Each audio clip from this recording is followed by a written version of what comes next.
The great American inventor Thomas Edison said, "The three great essentials to achieve anything worthwhile are first, hard work, second, stick-to-itiveness, third, common sense." Edison should know.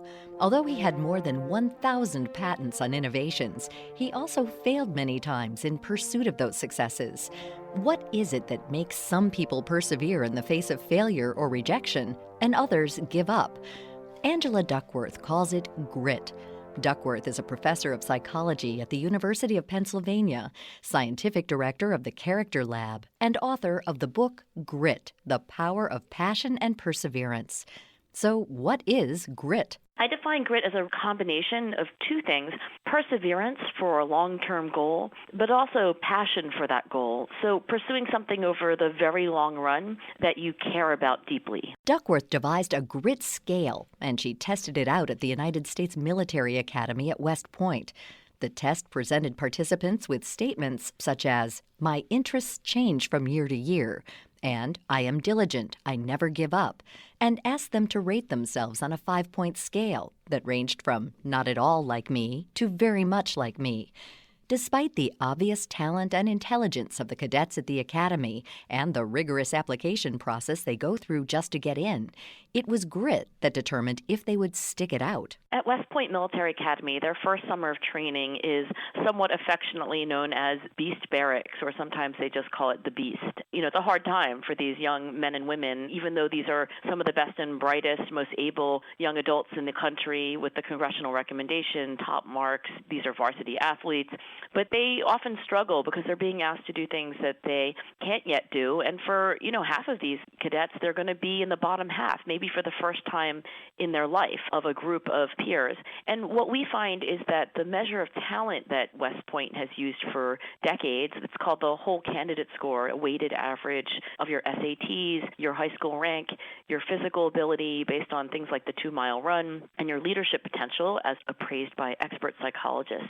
This has actually remarkably little to do with whether you finish this beast training or not, whereas grit, measured on day 2 of the training, is actually a reliable predictor. Duckworth says that the whole candidate score is important, and if the cadets stay at West Point, it's a good predictor of how well they'll do in every aspect that the academy measures. But it's no guarantee that you'll show up, through the end of that first hard training. And I think that's one of the lessons from my research, that it's not that talent doesn't matter at all. Of course it does. Of course it must. But talent is no guarantee that you'll be the hardest worker or the one who sticks in things for the long run. And I think if we single-mindedly think about talent and IQ as the only determinants, then we are leaving out effort, the quality and the quantity of our effort. Many people go through life doing what they think they should do without really loving it.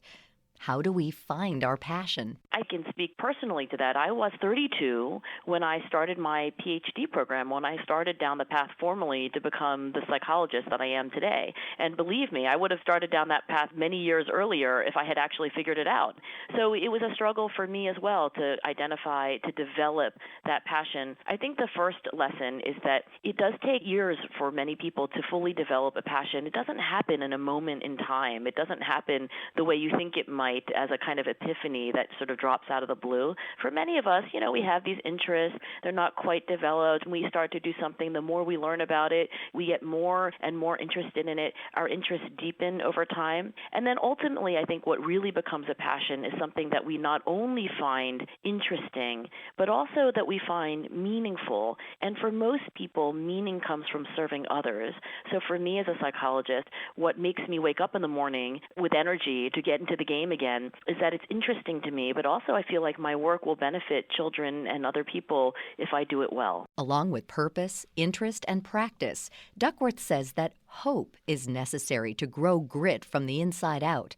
But it's not the kind of hope that tomorrow will be better than today.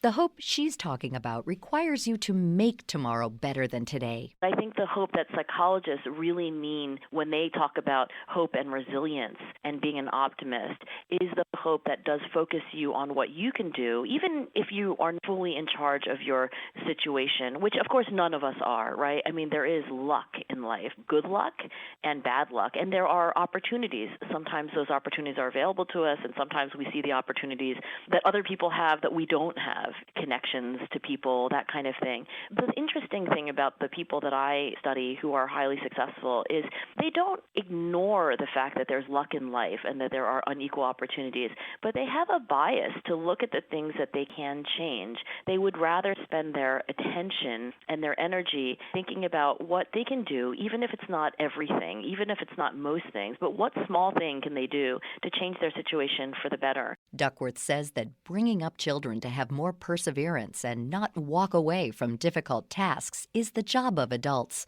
And she charges all of the grown-ups in a kid's life to pitch in and help them by setting a good example, as she did with her daughter. I think all adults in a child's life do have a role to play in modeling for that child what it means to struggle a little bit, not to be perfect, not to be invulnerable. I cry in front of my children. I show them my disappointments, but to model for them what it means to get up again. They've seen me go to bed weeping because I couldn't write the next chapter of my book, but they saw me get up again and have a cup of coffee and sit down and take a deep breath and try again. And when she grew up, not only did we try to model for her grit and to share with her our own vulnerabilities and our own, imperfection, our own struggle to find our passion, to develop that passion. We also tried to get her to be involved in activities with other quote-unquote parents, other teachers and coaches who would be able to teach her those lessons. And she was hugely benefited, I think, by having a great viola teacher and a great track coach. And I think those many experiences do add up. No child, I think, is born knowing what they need to do, and no child is born having all the grit that we hope that they might have.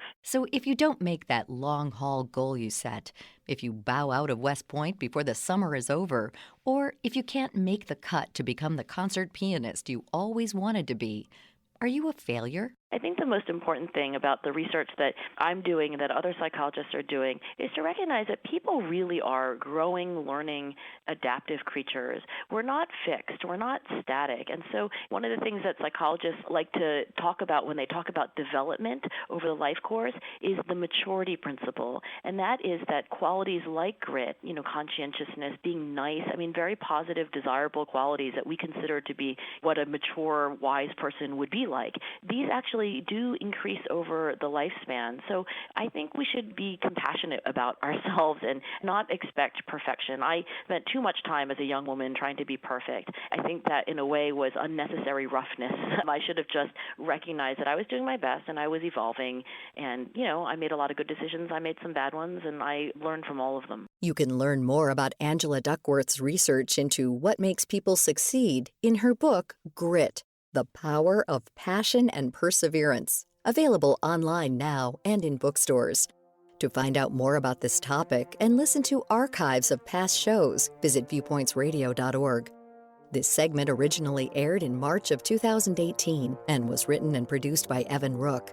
Our executive producer is Amira Zaveri. Studio production by Jason Dickey. I'm Marty Peterson. Viewpoints returns in just a moment. Two nationwide surveys find that discrimination is a significant barrier to care for people with Alzheimer's and dementia. Half or more of non-white Alzheimer's caregivers report they face discrimination in navigating health care for their recipient. Dr. Carl V. Hill is Chief Diversity, Equity, and Inclusion Officer of the Alzheimer's Association. The data suggests we have a long way to go to address lack of health equity in healthcare. More than 80% of non-white racial and ethnic groups say it's important for Alzheimer's care providers to understand their backgrounds and experiences. But fewer than half of Blacks and only about 60% of Hispanics and Asian Americans feel confident about their access to culturally competent providers. The surveys also reveal a lack of trust among Blacks in research clinical trials, and half doubt that advances in Alzheimer's treatments would be shared. These findings are part of the 2021 Alzheimer's Association Facts and Figures Report. Find out more at alz.org/facts. Welcome to today's Book Minute, brought to you by booktrib.com, the leading source of book news and reviews. Sometimes in life you're given very tough circumstances, every possible hardship or reversal of fortune imaginable. And in that moment, there are two roads ahead of you. The road of victimization and failure, yielding to circumstance, or the road of optimism and innovation and recreation of yourself. On the Road Less Traveled, an unlikely journey from the orphanage to the boardroom, is the riveting memoir of Ed Hagem, who faced those two roads at a very early age and could have chosen the wrong one. His father literally kidnapped him at age 3 and told him his mother was dead. He grew up in orphanages and foster homes, but he turned his life around, living the American dream as an accomplished Wall Street executive and an inspiration to many. An improbable story filled with human drama, wisdom, and timeless life lessons. On the Road Less Traveled is available at bookstores everywhere. And that's Viewpoints for this week. Viewpoints is a production of MediaTrax Communications. Follow us on Twitter, Facebook, and Instagram to learn more about upcoming shows and find a library of past programs on Apple Podcasts, Google Play, and Spotify. Plus, you'll always find previous segments and more information about our guests at viewpointsradio.org. Join us again next week for another edition of Viewpoints. Coming up next week.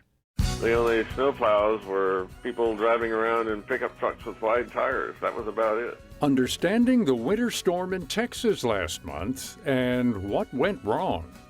Then, this constant checking is the real villain if we want to look at productivity, especially in the early 21st century, is because to check this inbox all the time requires you to shift your context. How many times a day do you pull away from what you're doing to check your email? I'm Marty Peterson. and I'm Gary Price. These stories in depth on your public affairs magazine, Viewpoints.